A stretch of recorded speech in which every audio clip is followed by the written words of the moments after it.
हाँ ठीक है पांडे जी, सुनाएंगे। तो सुनाइए नहीं, भारतीय जो साहित्य कहा है मंच कि का तैयार ये रखिए, तैयार। सुनेंगे। दूसरा लिंक है। और अभी हमने आदरणीय डॉक्टर सुषमा सौम्या जी को सुना, गरीबी पर उनकी रचना सुनी। और आज हम लोग गरीबी पर बातचीत भी कर रहे हैं, अपनी रचनाएं भी पढ़ रहे हैं। तो गरीबी के बारे में ऐसा लिखा है इतिहास में कि 20वीं सदी की शुरुआत तक 4 में से 3 भारतीय कृषि में कार्यरत थे। इन दिनों भारत में अकाल पड़ना आम बात थी। हर दशक में प्रति व्यक्ति भोजन की खपत में गिरावट आई। लंदन में 19वीं सदी के अंत में ब्रिटिश संसद ने भारत में बार बार पड़ने वाले अकाल की घटनाओं और औपनिवेशिक ब्रिटिश साम्राज्य के आदेशों के तहत कृषि भूमि को खाद्य सामग्री उगाने से लेकर अफीम निर्यात के लिए पोस्त उगाने में बदलने के कारण भारतीयों की दरिद्रता पर बहस की। और औपनिवेशिक काल के भारत में गरीबी बहुत अधिक थी, ऐसा माना जाता है। चलिए हम लोग और भी बातचीत करेंगे गरीबी पर। और अब मैं अगली रचना के लिए आमंत्रित करता हूँ आदरणीय सुषमा गुप्ता जी को। हम उनकी रचना पूर्ण रूप से नहीं सुन पाए थे, और फिर से उनकी रचना सुनते हैं। स्वागत है सुषमा जी आप। हाँ धन्यवाद पांडे जी। स्वागत है, स्वागत है। धन्यवाद जी, धन्यवाद। आप सभी को बहुत बहुत नमन करते हुए, बहुत बढ़िया टॉपिक रखते हैं आप तो ये गरीबी तो कभी खत्म नहीं हुई है पांडे जी। सही ये तो कहा। जन्म जन्मांतर गरीबी अमीरी सहमत। सब चलती आई है और चलती बिल्कुल रहेगी। रहेगी, बिल्कुल सहमत हूँ वो आपकी बात 70 साल तक वो नहीं उठा पाए, गरीबी खत्म कर पाए। आप चाहते हैं 10 साल में खत्म हो जाए।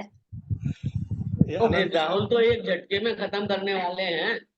राहुल को वोट दे दीजिए। और स्वागत है, तो स्वागत। गरीबी तो खत्म होनी नहीं है, क्योंकि कुछ तो अपने कर्मों का होता है और कुछ अपने संस्कारों का होता है। ये तो एक पीढ़ी दर पीढ़ी पुरखों अरबों जाने कब से चलती आ रही है, वो चलती भी रहेगी। बिल्कुल ये बिल्कुल। कहने की बात है कि गरीबी खत्म होगी, नहीं सही, होगी। सही है। अपनी जगह गरीब को कोई नहीं बिठा सकता है। वो जहाँ है उसको वही अच्छा है। तो देखिए, अपना आचरण और संस्कार की कमी ही सबसे बड़ी गरीबी है। तो उसके ऊपर है ये। स्वागत। मत कहो ईमान लाए, कुछ उसे मिलता नहीं। ईमान लाए खुदा पर तो क्या उसे मिलता नहीं। वह खुदी में बैठ कर सुनता है दिल की दास्तां। वह खुदी में बैठ कर सुनता है दिल की दास्तां। जो न पहचाने खुदी को वो उसे मिलता नहीं। उस खुदाई राह पर चल के तो बंदे देख तो, उस खुदाई राह पर चल के तो बंदे देख तो, या खुदा उस राह पर इंसानी क्यों चलता नहीं। बहुत सुंदर। उस खुदा की राह में चादर चढ़ा कर देख एक, उस खुदा की राह में चादर चढ़ा कर देख एक। कौन सी चादर है वो जिसको खुदा सिलता नहीं। वाह, बहुत सुंदर, बहुत सुंदर। जिसको खुदा सिलता नहीं। भेजा खुदा ने तुझको है इंसानियत के वास्ते, वाह भेजा खुदा ने तुझको है इंसानियत के वास्ते, इंसानियत पे क्यों तेरा दिल कमल सा खिलता नहीं, वाह इंसानियत के वास्ते दिल कमल सा खिलता नहीं, श्याम जो इंसान को ईमान को पहचान ले, श्याम जो इंसान को ईमान को पहचान ले, कह न पाएगा कि कुछ ईमान से मिलता नहीं, बहुत कह न पाएगा कि कुछ ईमान से मिलता नहीं, बहुत मत कहो ईमान लाए कुछ उसे मिलता नहीं, ईमान लाए खुदा पर तो क्या उसे मिलता नहीं, वाह क्या उसे मिलता नहीं। वाह देखिए ये है बहुत गरीबी और अमीरी संस्कार वाली। बहुत धन्यवाद जी, सुंदर धन्यवाद। आपने बहुत ही सुंदर बात बहुत सुंदर। बताई। बिल्कुल सही बात है। भगवान के सामने हम सब गरीब हैं। कुछ दिनों के लिए यहाँ पर आए हैं तो हम अपने को न जाने क्या क्या सोचने लगते हैं, लेकिन जब उसका समय आता है तो सब गरीब हो जाते हैं। बिल्कुल सही बात है। हाँ और बड़ी सुंदर रचना आपने अभी सुनाई। इतिहास में ऐसा लिखा है कि 20वीं सदी की शुरुआत तक, अ, नहीं ये तो मैंने पढ़ लिया था, 1876 से 1879 तक ब्रिटिश शासन के दौरान भारत के दक्षिण में भयंकर अकाल पड़ा, जिससे अनेक अकालों और महामारियों ने लाखों लोगों की जान ले ली। और 1943 में बंगाल में अकाल पड़ा, जिसमें 6 मिलियन से अधिक लोग भूख से मर गए और मारे गए, ऐसा लिखा गया है। और इसके बाद बेरोजगार कारीगरों को खेती में स्थानांतरित कर दिया और भारत को भूमि, अकुशल श्रम और कम उत्पादकता में प्रचुर मात्रा में समृद्ध क्षेत्र में बदल दिया गया, ऐसा लिखा गया है। और भी हम लोग बातचीत करेंगे गरीबी पर। और अब मैं अगली रचना के लिए आमंत्रित करता हूँ हमारे आदरणीय डॉक्टर श्याम गुप्त जी को। आदरणीय डॉक्टर साहब, स्वागत है आपका। आप अपनी रचना से हमें अनुग्रहित करें। स्वागत। धन्यवाद। थोड़ी आवाज स्लो सी आ रही हाँ, आवाज गड़बड़ है, आवाज में दो हाथ उधर से। हाँ, नेट थोड़ा कमजोर है आज। है। लोगों की आवाज आ रही थी, साफ आ रही है, अच्छी आ रही है। उधर से आवाज कम है, उधर से पता नहीं स्लो। क्या है। वैसे मेरी कविता में है कि कोई भूखो नहीं। अच्छा, अब मेरे देश में कोई भूखा नहीं है। जी बिल्कुल अच्छी सोच है, ऐसी ही सोच रखनी चाहिए। मेरे देश में अब कोई भूखो नहीं मरवे। अच्छा, मेरे देश में अब कोई भूखो नहीं मरवे है, मेरी भाषा है। जी काहे अब देश में बड़े बड़े बिजनेस स्कूल है गए हैं, हाँ, शाही ठाट बाट से सजे हुए IIM और बहुराष्ट्रीय कंपनियां आई गई हैं, हम्म, जो आप अरबों रुपया कमावे और उनके कारिंदाओं लाखन पावे हैं।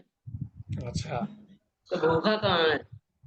हम्म, सरकार के कर्मचारी तो ड्यूटी पे विदेश जावे हैं, पर ये यानी बहुराष्ट्रीय कंपनियों के कर्मचारी, पर ये काम तो देश में करें। पर पुरस्कार लेवे के लिए मलेशिया जावे हैं। छोटा मोटा पुरस्कार देना है, मलेशिया में जाकर के बुला के देंगे। ये सही है, बहुत सही। मेरे देश की चमचमाती हुई सड़कों पे हर छिन बहुत सी कार, स्कूटर, टैक्सियां फर्राटा भरती हैं और पटरियों पर वातानुकूलित शताब्दी, राजधानी एक्सप्रेस, मेट्रो दौड़ लगाती हैं। बहुत सुंदर। मेरे देश में बड़े बड़े मॉल, सुपर बाजार, बहुमंजिल वाली इमारतों का मेला है। हर जगह पर कोल्ड ड्रिंक, ठंडा, coffee, fast food, pizza, burger, ice cream और ब्रांड वाले आइटम्स का रेलम पेला है। गरीबी कहाँ है? टीवी, रेडियो और केबल पे आइटम सॉन्ग और आइटम डांस और आइटम कल्याण का ठेलम ठेला है। यहाँ हर गली में गुरु है, हर काउ न काउ को चमचा या चेला है। भूखा सोई मरे है, भूखा सोई मरे है जो हठेला है। अकेला है। शांत भाव, स्वाधीन और अकेला है। जवान का कटेला है, जाका न कोई गुरु, न चमचा, न चेला है। अच्छा। वही भूखा मरता है, वही गरीब है। भूखा वही मरे जो हठेला है। शांत भाव, स्वाधीन, अकेला है, जवान का खटेला है और जाका न कोई गुरु, न चमचा, न चेला है। वही भूखा मरे, नहीं तो मेरे देश में अब कोई भूखा नहीं मरे। कोई भूखा। धन्यवाद। बहुत धन्यवाद डॉक्टर साहब, आपने तो भारत को बिल्कुल समृद्ध राष्ट्रों में जोड़ दिया है। हालांकि हकीकत ये है कि हम आज भी चाहे चीन, अमेरिका से बहुत पीछे हैं। हम कहते हैं हम बहुत उन्नति कर गए हैं। ठीक है, कुछ क्षेत्रों में हमने उन्नति करी है, लेकिन हमारी बराबरी अभी भी उनसे बिल्कुल भी नहीं है। हम बहुत पीछे हैं उनसे। ऐसे आप उनके कभी आंकड़े उठाकर देखें, चाइना बहुत आगे हमसे, ये बहुत। जो है ना, संस्कृति और संस्कार जो है ना एक सर्किल में होते हैं। हम पीछे हैं या वो पीछे हैं, हाँ, एक मापदंड सर्किल होता है ये। वो भी अलग पीछे अलग हो हो सकते सकता हैं, है। हम भी पीछे हो सकते हैं। जी, एक मापदंड से वो पीछे हैं, एक मापदंड से हम पीछे हैं। तो न सही कोई है। पीछे है, न कोई आगे है। जी, चलिए और भी हम लोग बातचीत करेंगे गरीबी पर। और आज हम लोग जो इतिहास की बात कर रहे हैं गरीबी पर, उसके परिणाम स्वरूप भारत में जो चल श्रम है, पूंजी है और ज्ञान है, इसकी कमी हुई जब बंगाल में अकाल पड़ा। और कारण रहा मुगल काल के अब जमींदारों प्रकाश और। चंद पांडे जी, आप अपनी रचना सुनाएं। जी डॉक्टर साहब, उसी पर आ रहा हूँ। पहले तो कारण रहा कि मुगल काल के बात तो कर दिया है। जमींदारों और मनसबदारों ने नई नीतियां बनाकर भूमि स्वामित्व अपने परिवारों को देकर उन्हें अमीर बना दिया।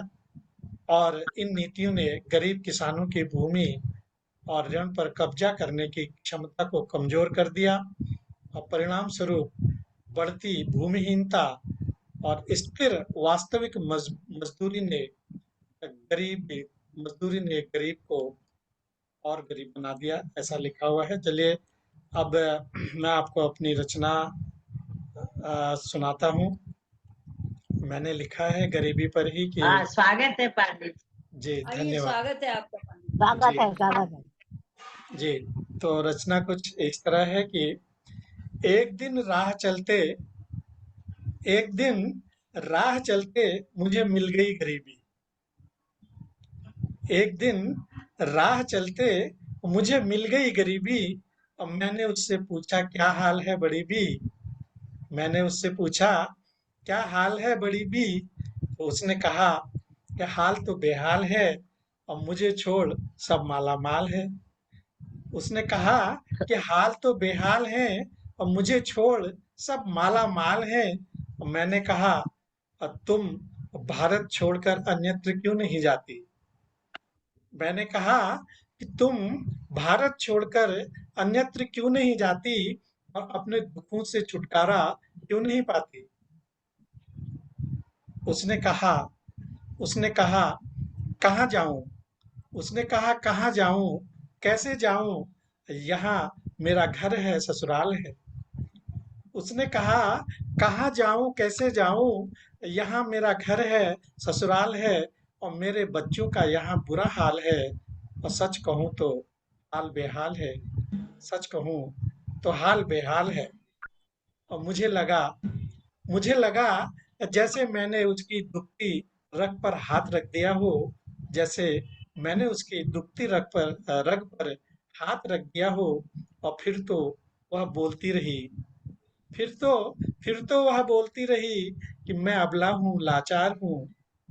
मैं अबला हूँ, लाचार हूँ, और किसी के लिए अभिशाप तो किसी के लिए व्यापार हूँ। फिर तो वह बोलती रही, मैं अबला हूँ, लाचार हूँ, किसी के लिए अभिशाप तो किसी के लिए व्यापार हूँ। दिन रात मेहनत करती हूँ, दिन रात मेहनत करती हूँ, अब 2 जून की रोटी पाती हूँ, और मर मर कर जीती हूँ, रोज अश्रु टपकाती हूँ। दिन रात मेहनत करती हूँ, तब 2 जून की रोटी पाती हूँ, मर मर कर जीती हूँ, रोज अश्रु टपकाती हूँ। प्यास लगती है, पानी नहीं मिलता। प्यास लगती है, पानी नहीं मिलता। भूख लगती है, भोजन नहीं मिलता। और जो मिल जाए उसी पर राहत पाती हूँ।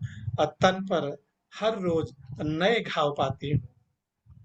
उसने कहा कि प्यास लगती है, पानी नहीं मिलता, भूख लगती है, भोजन नहीं मिलता, जो मिल जाए उसी पर राहत पाती हूँ, और तन पर हर रोज नए घाव पाती हूँ। सच कहती हूँ, सच कहती हूँ, ईश्वर को मुझ पर जरा भी रहम नहीं आता, और न जाने क्यों वह मुझ पर इतना जुल्म ढाता। और मैं भले यह जीवन जीने को मजबूर हूँ, लेकिन नहीं रह सकती मैं भारत से दूर हूँ। सच कहती हूँ कि ईश्वर को मुझ पर जरा सा भी रहम नहीं आता, न जाने क्यों वह मुझ पर इतना जुल्म ढाता। मैं भले यह जीवन जीने को हूँ मजबूर, लेकिन नहीं रह सकती मैं भारत से दूर। मैं निरुत्तर, निशब्द, अवाक रह गया। मैं निरुत्तर, निशब्द, अवाक रह गया। लगा कोई मुझे झिझोड़ जाग कह गया। मेरे मस्तिष्क में था अनेक विचारों का मंथन। मेरे मस्तिष्क में था अनेक विचारों का मंथन। और चेहरे पर चिंता के भाव, मन में था क्रंदन। चेहरे पर चिंता के भाव, मन में था क्रंदन। चेहरे पर चिंता के भाव और मन में था क्रंदन। जी, बहुत बहुत धन्यवाद। बहुत सुंदर, अच्छा बहुत अच्छा सुंदर, वर्णन है। बहुत सुंदर, बहुत बहुत सुंदर। बढ़िया। बहुत तो सुंदर, बहुत अच्छा है। तो ये भाव ही होते हैं जो अमीरी और गरीबी में फर्क देखते हैं या महसूस कराते हैं। तो इसी के साथ हमारी गोष्ठी का प्रथम चरण समाप्त होता है, और अब हम दूसरे चरण की ओर अग्रसर होते हैं। और दूसरे चरण में मैं आमंत्रित करूंगा आदरणीय रत्ना बाबुली जी को। उससे पहले कुछ और शब्द गरीबी पर, कि गरीबी मैं जब परिणाम स्वरूप अकाल के परिणाम स्वरूप जब कम ज्ञान की, पूंजी की, श्रम की जब कमी हो गई, तो 1936 की राष्ट्रीय योजना समिति ने अविभाजित भारत की भयावह गरीबी पर ध्यान दिया। भोजन, कपड़े, आवास और मानव अस्तित्व की अन्य सभी आवश्यक आवश्यकताओं की कमी थी। विकास नीति का उद्देश्य लोगों की भयावह गरीबी से छुटकारा पाना होना चाहिए, ऐसा उस समय सोचा गया। और उसके बाद इन्हीं बातें पर आगे ध्यान भी दिया गया, और भी हम बातें करेंगे। और इससे पहले हम अब अगली रचना के लिए आमंत्रित करते हैं आदरणीय रत्ना बाबुली जी को। तो रत्ना जी, स्वागत है आपका। ये मेरी एक अतुकान कविता है। जी। मैंने पूछा जीवन से गरीबी क्या है। मैंने पूछा जीवन से गरीबी क्या है। उसने हंसकर मुझसे कहा, तुम इतना भी नहीं जानती। उसने हंसकर मुझसे कहा, तुम इतना भी नहीं जानती गरीबी क्या है। जो धनवान होते हुए भी धन का दान न करे, जो धनवान होते हुए भी धन का दान न करे, जो मानव होते हुए भी मानव का मान न करे, जो मानव होते हुए भी मानव का मान न करे, जो जीवन में कुछ पाने के लिए अभियान न करे, जो जीवन में कुछ पाने के लिए अभियान न करे, जो अपनी देश भूमि माटी के लिए जीवन का बलिदान न करे, जो अपने वाह। जीवन का बलिदान न करे, जो हर जीव को समान न समझे, और जिनके पास सब कुछ हो पर रिश्तों में अपनापन न हो, अपना कोई उसका न हो, केवल दिखावापन हो, वो सबसे गरीब है। क्योंकि गरीब कोई अभिशाप नहीं और गरीबी कोई पाप नहीं, क्योंकि गरीबी कोई अभिशाप नहीं, गरीबी कोई पाप नहीं, ये पिछले जन्म का अनुताप है जो हम भुगत रहे हैं, ये पिछले जन्म का अनुताप है जो हम भुगत रहे हैं। धन पाकर भी जो कंजूस बने हुए हैं, इसीलिए ये कहा गया है सेवादान महादान, सेवादान महादान। वाह, बहुत सुंदर। धन्यवाद। आपकी अपनी कल्पनाओं में गरीबी का एक अलग ही उदाहरण था, अलग ही व्याख्या आपने गरीबी की। तो यही है, गरीबी को सभी अपने अपने तरीके से उसको उसकी व्याख्या करते हैं, उसका उदाहरण देते हैं। तो बहुत सुंदर रत्ना बापटी जी। तो गरीबी वास्तव में जब गरीबी भारत पर थी और बंगाल में जब तबाही हुई तो गरीबी ने भारत को तबाह कर दिया। उदाहरण के लिए 1943 में अविभाजित दक्षिण एशिया में बढ़ते कृषि उत्पादन के बावजूद बंगाल के अकाल ने लाखों लोगों को भूखमरी, बीमारी और गरीबी से मार डाला। बंगाल, बिहार, पूर्वी उत्तर प्रदेश, झारखंड और उड़ीसा में गरीबी इतनी तीव्र थी कि पूरे परिवारों और गांवों का अस्तित्व ही खत्म हो गया। जीविका चलाने वाले कृषक परिवारों के साथ साथ गांव के कारीगर भोजन की कमी, कुपोषण और बीमारियों की लहर से मर गए। और भी बात हम बताएंगे कि क्या क्या हुआ इस त्रासदी में। तो गोष्ठी को जारी रखते हुए अब मैं अगली रचना के लिए आमंत्रित करता हूँ बहन सविता श्रीवास्तव जी को। आइए सुनते हैं उनसे उनकी रचना। स्वागत है सविता जी आपका। स्वागत है, स्वागत है। स्वागत है सविता। आप स्वागत अनम्यूट है, हो जाइए। स्वागत है। आओ, बहुत दिन बाद दिखाई दी हो। सब अनम्यूट, ठीक है ना? आप म्यूट पे हैं, अनम्यूट हो जाइए, आपकी आवाज नहीं आ रही। आवाज नहीं आ रही। हाँ, अब हाँ ठीक। हाँ, बहुत बहुत धन्यवाद पंडित। हाँ, स्वागत। बहुत अच्छा अपनी लगा, बहुत दिन बाद देखा। आपने रचनाएं बहुत सुंदर सुंदर रचनाएं सुन के बहुत अच्छा लगा। और मेरी भी एक रचना है, सुनिएगा। स्वागत है। स्वागत है, आओ। जिंदगी की कड़ी धूप में एक मनपसंद छांव सी दिख जाए आवाज कहीं आ रही। एक बूंद विश्वास की। जिंदगी की कड़ी धूप में एक मनपसंद छांव सी दिख जाए कहीं भी एक बूंद विश्वास की। ममता की लहर हो या सुकून का किनारा, ममता की लहर हो या सुकून का किनारा, हर शय की मानिंद हर सपना हमारा, हर शय की मानिंद हर सपना हमारा, मुस्कुरा के जो देखे आ जाए निखार सी, जिंदगी की कड़ी धूप में एक मनपसंद छांव सी। वाह। अमीर का महल हो या गरीब की हो झोपड़ी, अमीर का महल हो या गरीब की हो झोपड़ी, पानी का स्वाद एक सा एक ही आकार की रोटी, पानी का स्वाद एक सा एक ही आकार की रोटी, फिर ये दीवार खड़ी क्यों जब भूख भी लगती एक सी, फिर वाह। ये दीवार खड़ी क्यों जब भूख भी लगती एक सी, बहुत जिंदगी की कड़ी धूप में एक मनपसंद छांव सी दिख जाए कहीं भी एक बूंद विश्वास की।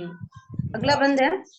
वक्त के पहिए की धुरी चलती रहती, वक्त के पहिए की धुरी चलती रहती, मौसम भी बदलते रहते हैं रोशनी सूरज की नहीं थमती, मौसम भी बदलते रहते हैं रोशनी सूरज की नहीं थमती, एक इंसान की सोच ही आसमां क्यों जाती ठहर सी, एक इंसान की सोच ही आसमां क्यों जाती ठहर सी, जिंदगी की कड़ी धूप में एक मनपसंद छांव सी दिख जाए कहीं भी एक बूंद विश्वास की। धन्यवाद।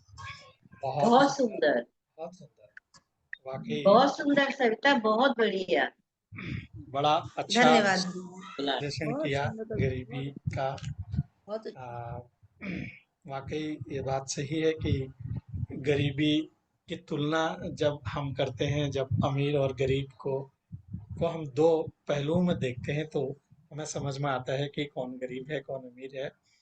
और बहुत सारे कारण हैं जिनके माध्यम से हम समझ पाते हैं अमीरी गरीबी का कारण के रिश्ते को। और जब 1943 का अकाल कोई अकेली त्रासदी नहीं थी, 19वीं सदी के अंत में 20वीं सदी के पूर्वार्ध में हर 5 से 8 साल में विनाशकारी अकालों ने भारत को गरीब बना दिया। और इसके बाद आगे और भी हम लोग बातचीत करेंगे गरीबी पर। इससे पहले हम सुनते हैं आदरणीय सुषमा गुप्ता जी की सुरीली आवाज में उनसे उनकी रचना। तो स्वागत है सुषमा जी आपका। आप अपना सुषमा काव्य स्वामी, पाठ करें।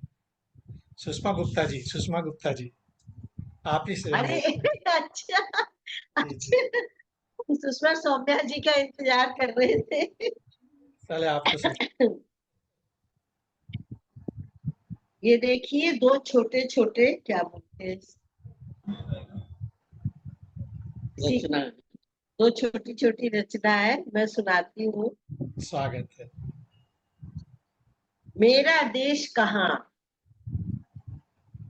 यह अजा का, यह अज जाका, यह अन्य पिछड़ों का, यह सवर्णों का, कहाँ है मेरा देश। वाह, बहुत सुंदर। एक दूसरा है, मिटा सके भूख की हसरत, मिटा सके भूख की हसरत, काहे की भूखे की हसरत तो होगी, भूखी क्या होगी। मिटा सके भूखे की हसरत, जी, दो रोटी भी उपलब्ध नहीं, क्या करोगे ढूंढ कर अमृत, क्या करोगे ढूंढ कर अमृत। ये देखिए छोटे छोटे हैं। अब मैं सुनाती हूँ। बात करें भग्नातीत की न बात करें, व्यर्थ बात की क्या बात करें, अब नवोन्मेष की बात करें। यदि महलों में जीवन हंसता, झोपड़ियों में जीवन पलता, क्या ऊंच नीच की बात करें।